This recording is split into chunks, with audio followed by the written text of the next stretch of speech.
but you might be thinking, what terms should be on the code of conduct? So rather than print it out, know that this is a link on my website where you can see our code of conduct that we give to all of our suppliers. And these are the items that are in there. It's pretty straightforward. It's in English on the website, but I would advise you have it in Chinese if you're dealing in China or Indonesian, whatever. Compared to the rest of Asia, the average Chinese factory is a little bit more developed in terms of infrastructure. The further you get afield, places like Pakistan and India, there's great suppliers there. There's also some really scary situations, so you have to monitor even more.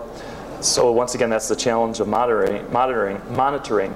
But the key is, God forbid something goes to court, somebody in the Australian press hears that your product was made with sweatshop labor, and now you've got to defend yourself. If you don't have a written code of conduct, a written system that you can say, hey, we're trying our best to do things right, the press will have a field day. They love it when they catch someone like you that doesn't even have a system, because then by default it's your mistake.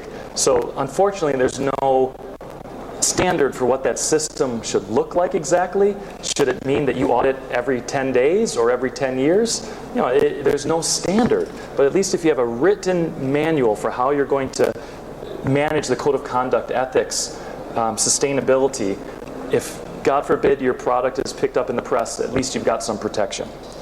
Okay, we talked about payments a lot before, and I stressed about have the name the same on the contract, bank account, business license.